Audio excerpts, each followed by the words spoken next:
নমস্কাৰ, দুৰ্গা পূজা আহি আছে আৰু মানুহৰ মনত এটা প্ৰশ্ন আহে যে এইবাৰ মা দুৰ্গা কিহত আহিব? মা দুৰ্গাৰ বাহন কি হ'ব? প্ৰশ্নটো চাগে আপুনি শুনিছে। মা দুৰ্গা ঘোঁৰাত আহিবনে, হাতীত আহিবনে, দোলত আহিব নে নাৱত আহিব? এই চাৰিটা বাহনৰ কথা উল্লেখ থাকে।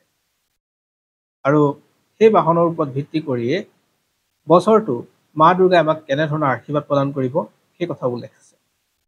জ্যোতিষশাস্ত্ৰ বিশ্বাস কৰা সকলে এই কথাটো তেওঁলোকে হয়তো মানি চলে।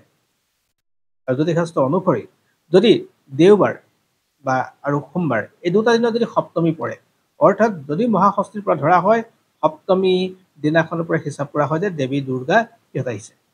যদি দেওবাৰ আৰু সোমবাৰ হয় তেনেহ'লে দেৱী দুৰ্গা আহিব হাতীত। যদি মংগলবাৰ আৰু শনিবাৰ হয় তেনেহ'লে দেৱী দুৰ্গা আগমন হয় ঘোঁৰাত। যদি বৃহস্পতিবাৰ আৰু শুক্ৰবাৰ হয় দেৱী দুৰ্গা আগমন হয় দোলা। আৰু বুধবাৰ যদি হয় তেনেহ'লে দেৱী দুৰ্গা আগমন হয় নাও।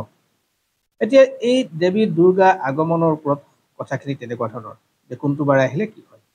কিন্তু যদি ঘোঁৰাত আহে কি হ'ব? যদি হাতীত আহে কি হ'ব? যদি এই বছৰ যদি হাতীত আহে তেনেহ'লে বছৰটোৰ ক্ষেত্ৰত লাভ হ'ব যে তেওঁলোকৰ যিকোনো ক্ষেত্ৰতে লাভ হ'ব, সমৃদ্ধি হ'ব, সম্পদ বৃদ্ধি হ'ব। যদি ঘোঁৰাত আহে অৰ্থাৎ দেৱী দুৰ্গা যিটো বছৰত ঘোঁৰাত আহে সেই বছৰটো হওক সেইটো বছৰ সামাজিকভাৱে, ৰাজনৈতিকভাৱে হওক বা সামৰিকভাৱে হওক বিভিন্ন আহুকালে দেখা দিয়ে, সমস্যাত পৰে, অস্থিৰতা আহে।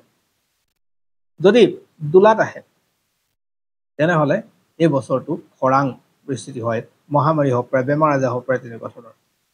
আৰু যদি নাৱত আহে তেনেহ'লে কৃষিৰ লগত সমস্যা আহিব পাৰে, বানপানীৰ সমস্যা আহিব পাৰে।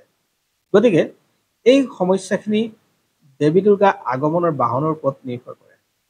বছৰটো সমৃদ্ধ হ'বনে লোকচানদায়ক হ'ব? গতিকে আপোনালোকে যদি ভিডিঅ'টো শেষলৈকে চাইছে তেনেহ'লে এবাৰ কমেণ্টত লিখি যাওক যে এইবাৰ দেৱী দুৰ্গা কিহত আহিব, অৰ্থাৎ কোনটো বাহনত আহিব? হাতী, ঘোঁৰা, নাও নে দোলা? অৰ্থাৎ সপ্তমীৰ ওপৰত ভিত্তি কৰি যেতিয়া কথাখিনি ভবা হয় তেনেহ'লে আপোনালোকে কমেণ্টত লিখিব। ধন্যবাদ।